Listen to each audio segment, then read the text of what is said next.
my name is Fraser Simons. This is my channel Springboard Thought, where I talk about books. I'm going to do a recent reads and try to get through as many as possible. The first one I want to start with is The Last White Man by Mohsin Hamid. This I did not like, but only particularly on the audiobook. I did not like the narrator, so I need to try this book again on the page because I've seen actual pull quotes from it, and I like the style of the prose work, which is sort of long prose work. But the premise of the book didn't immediately grab me, and the narrator was grating. So I give it 2 stars, and I did finish it because it was very short, like a 3-hour audiobook or something, but nothing about it stuck with me whatsoever. So I give it 2 stars. Then I read Middlesex by Eugenides. I talked about this on the top books of the month with Shelley Swearingen. I gave it 5 stars, absolutely phenomenal.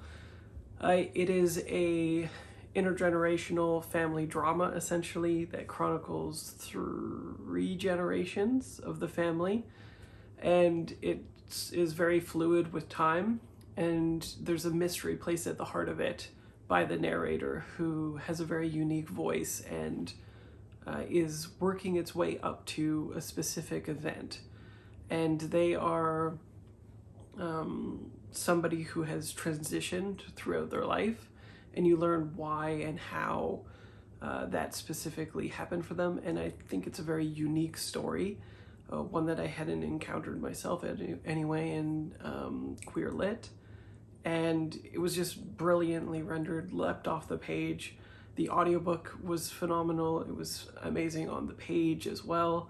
It was just a fantastic experience. Absolutely, unabashedly 5-star read. I then read 84 Charing Cross Road. I gave this 4 stars. I had seen the movie, and I actually kind of prefer the movie because I didn't realize the movie had basically taken all of its source material from the actual book. Like when they're talking to each other, Anthony Hopkins and the famous British actress I always misremember the name of, Emily something maybe. They're basically verbatim stating the letters that are posted in this nonfiction account between these 2 people. And it's about a writer in New York, I think, who is trying to get books in the 50s, something like that, quite a while ago anyway, from Britain, because it's both cheaper and they have different editions, and a friendship evolves from that between her and the shopkeep, but also like all of the people who work there across the pond in England. So it's very heartwarming, it's fun, interesting, very quick to consume. The movie I prefer because it actually flushes out quite a bit more, or fleshes out, it doesn't flush it. So more is kind of going on, and I feel like that connective tissue helps give it a little bit more oomph, because the Beer Bones story is kind of like, not that, it's very fun and emergent, but it's, yeah, it just doesn't have as much going for it. It is more implying the things that the movie makes literal, even if it is, you know, entering some ostensibly fictional stuff into the story. Maybe it is true, I don't know. Maybe they pulled from more letters and different interviews or something, but there's just more meat on the bone regardless. I then read the second book, In Hell's Library, The Archive of the Forgotten. This got another 3 stars for me. I thought it was just fine. And as with series, it's very challenging to talk about these because if you haven't read the first book, then there's inherent spoilers in the second book, just in who is located at the library based on the first book, because, you know, big shakeups happen at the end, shall we say. This one, not as bombastic, a lot more like low-key. There's a change of administration, I guess, in the librarian, and this reshuffle is like kind of interesting, kind of not. The antagonist was pretty fun in this one, probably more fun than the previous book though. But so far both of them have just been like 3-star, pretty good, fun time type reads, commercial fiction, fantasy, with an interesting conceit of the library being located in hell, and it has a section for every book that hasn't been written yet, and every book that will be written, and something else. The books that were started and not finished as well, something like that too. Yeah. With Shelley Swearingen, I read The Magician King, second book in the trilogy. All of these books are 5-star reads for me, some of my all-time favorite fantasy reads. This one is less subversive, it's a lot more fun. There's a quest that goes on immediately, and we get Julia's story, which I just adore, though it is quite sad. The reclamation of her agency, also the experience of having it taken away, is both like brutal and exceptional, I think. Some people disagree on this point. Well, not a lot of people, but some people don't like the way Julia's story is handled. I think it's very appropriate and in keeping with the first book as well. And it's very good to have her balance out Quentin's story, and we get to see Quentin grow some more as well, which I think he does, which is another point of contention with people that don't like the series. But I think it's very clear that all the characters grow very much. The quest is just very fun. It's a lot more fast-paced. It's a lot more conventional, and it's a lot more upfront about what it is subverting, and therefore also I think it is considered less literary than the first book, but it's still phenomenal. I then read A Prayer for Owen Meany, which I thought was middling. I gave this 3 stars. The deckled edges were always fun in terms of like trying to get traction. I find them like very pretty to look at, but very annoying to actually flip the pages of. Anyway, this is about a kid named Owen Meany and it's told from the perspective of his best friend. And it's basically both of their life stories. You know up front that there's a tragedy that's going to occur, and why it matters and what is happening is the entire buildup of the story. It's very John Irving, it's very prescriptive, very emotive. There's a lot of buildup towards tragedies and comedies for each of the characters in a way that felt very like stylized and almost sterile in its construction. You can see the seams of it. It doesn't feel super organic to me, but it also feels very like injected with fantastical moments. But the thesis of it is, what if you had a friend that had like so much faith in God, and that they knew things or could do things that were completely inexplicable? How would somebody with faith or within a crisis of faith deal with that person in their life, and how it would change them? And so, yeah, I thought it was exactly that. It was fine. As usual, there's some very strange, wild scenes that occur in this that is, again, in keeping with Irving. And yeah, it's just fine. I also have the Cider House Rules to go with this author, and then I will probably be done with them because it's just not giving me any exceed expectations on anything that I'm consuming. But I guess you never know. I do love the movie The Cider House Rules from what I remember, but I haven't seen it in like 15 years or something. Next, I read Hannibal Rising, which was the first book that I gave a non-passing grade to, 2 stars. This is exactly like the movie. This is about Hannibal's past. So if you want to know why he became a cannibal, if you want to know this like story there, it might get a passing grade from you, like a 3-star doesn't exceed expectations. But if you've seen the movie, as I have, you might as well just watch the movie because it is exactly like the script. You get no interiority. It is not, it's very like Orientalist for some reason. There is not a strong female character that is being written. There is one present, but I don't think it really functions all that well. the cannibalist story is like mildly interesting towards his character, but it really doesn't inform it. It's a very uninspired work and just feels like something wholly derivative, especially when you go and read like the masterpiece that is The Silence of the Lambs. This is quite a fall from grace. Then we've got Steve Jobs by Walter Isaacson. This is the first book that I've read by Isaacson. I gave it 4 stars. It definitely exceeded my expectations. It was very interesting all the way through.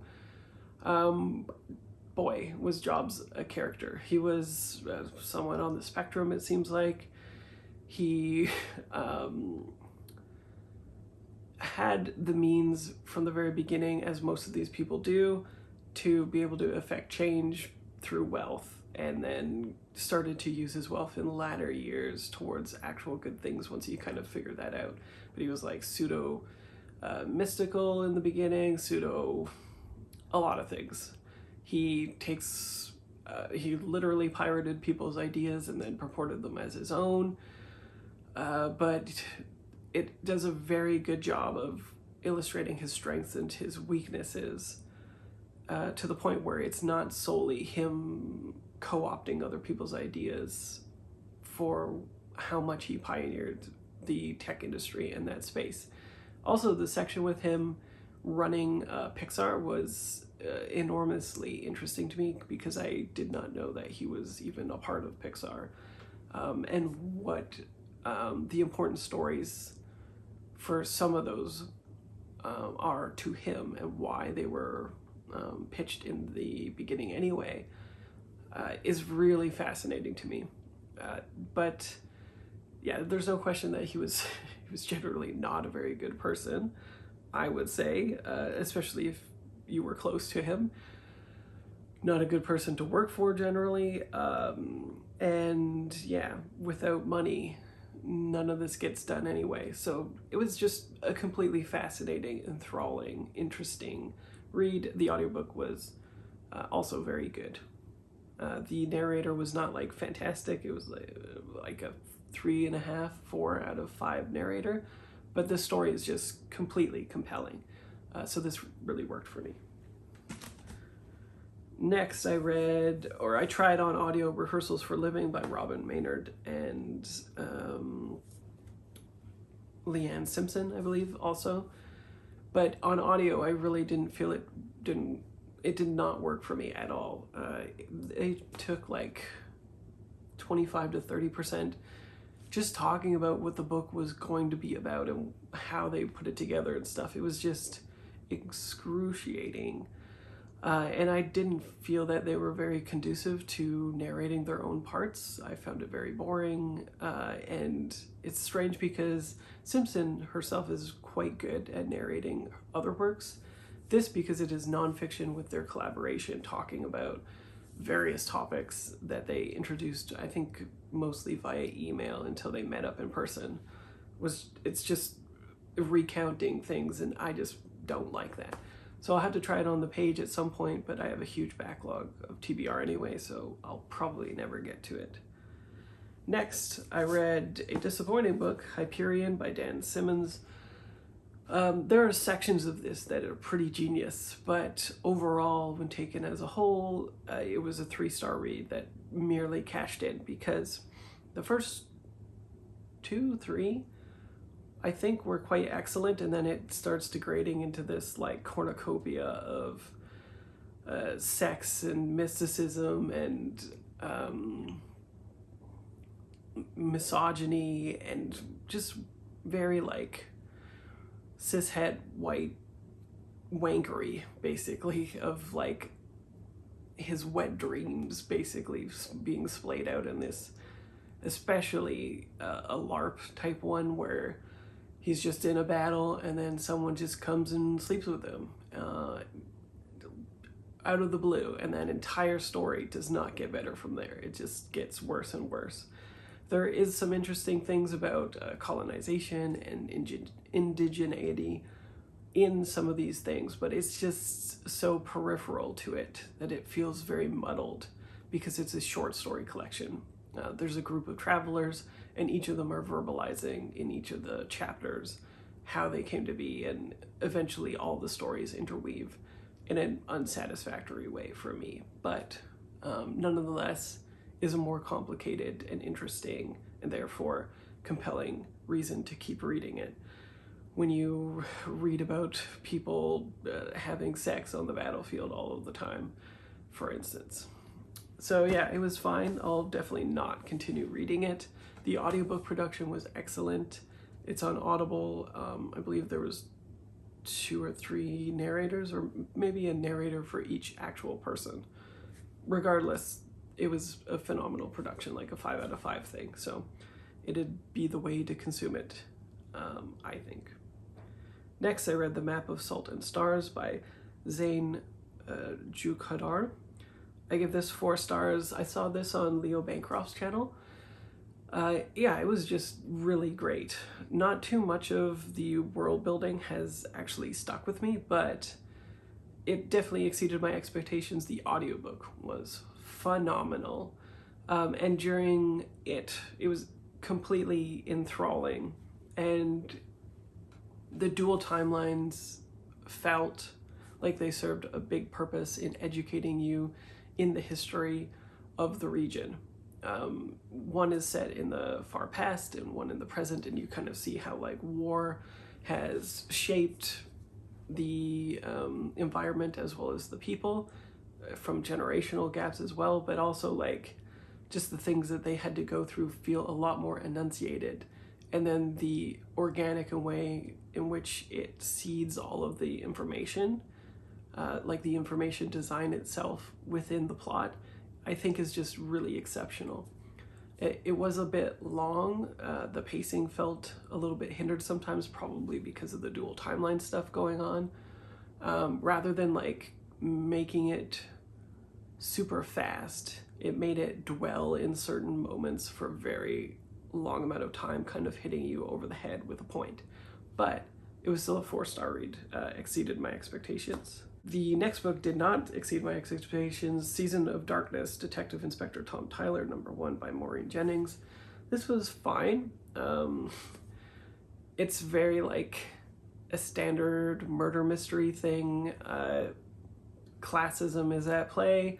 It's set in Canada, so that interested me very much.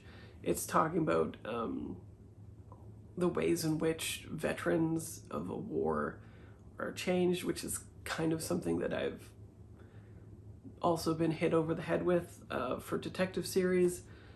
And it being set in Canada actually didn't galvanize me all that much. Had I not purchased it for like $5 during a sale on Audible, I probably would have just DNF'd it. But because I bought it, I wanted to actually finish it.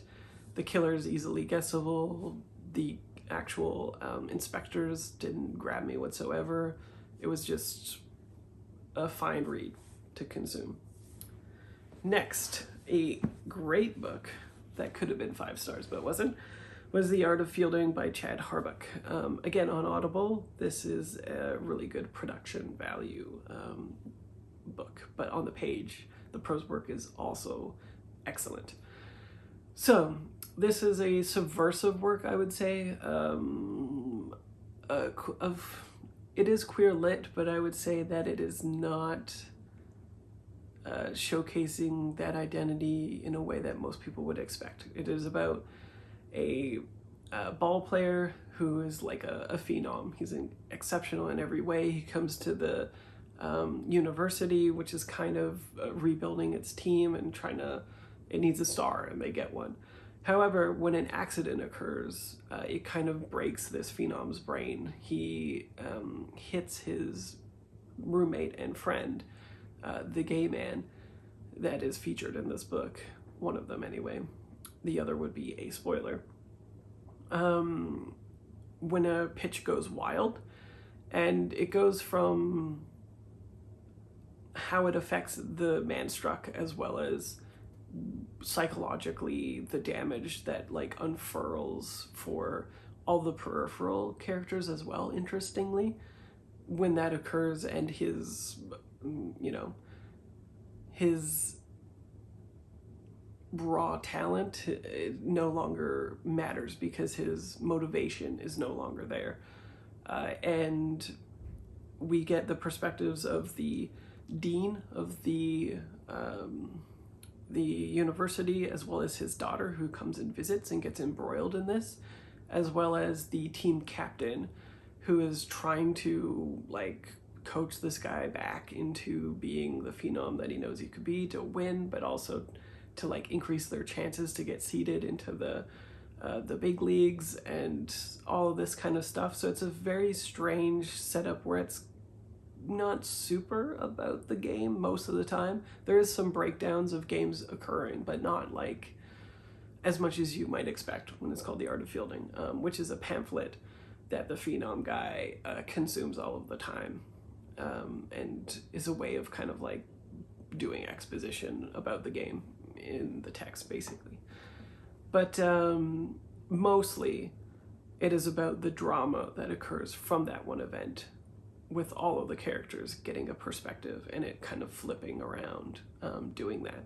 So it's like a campus novel, more so than you would expect about baseball. But it is a very good campus novel, I think. It's got a lot of heart. It's very like Southpaw Sidewinder, didn't see it coming. And great stuff. It does have some pacing issues, maybe because of the expectations that I had bringing it into when I was consuming it, just from the title and what I had heard other people talk about it. So maybe if your expectations are aligned, you'd have an even better time than I did. Next, I can't find this book, but I talked about it with Shelley on Tops and Flops, Bastard Out of Carolina, Dorothy Allison. I gave this 5 stars. It is maybe one of the most brutal books that I've ever consumed. It's about a young girl who is being sexually abused and assaulted by her stepfather, and the ramifications and sort of like the interrogation of the family values and culture around that in the 50s, I think, in Carolina, and like definitely about toxic masculinity and about people perpetuating this traumatic cycle and not talking about it happening into like white, rural, poor families, basically, and how that cycle continues and continues to churn. And a lot of brutal things happen. Like, if you're faint of heart, especially with like injuries done to children, you do not want to pick up this book whatsoever. And it's probably over dramatized in certain respects, though some aspects of it, I guess, are taken directly from the author's life. But yeah, I thought it was exactly 100% effective at what it was actually doing, and definitely exceeded my expectations, though it was something that I wouldn't want to read over a long amount of time. Like, I'd be rip the band-aid off with this one and just, get it done in a day or something. And I think that's all the books that I'm going to talk about this time. I hope you're staying warm, staying safe, having a reasonably secure holiday season. And here it's -40, so my furnace is probably going to kick on any second, because it kicks on seemingly every 30 minutes or 45 minutes or something. But the cold snap is going to end soon, much like in November when we had the similar thing. And I'll be very glad of that, because I'm going to be commuting back and forth from my parents' house pretty often. And so we'll see when the next video is going to be, but I'll definitely do some sort of award thing too, where I talk about the best books, probably in categories that I read this year. So I will see you then.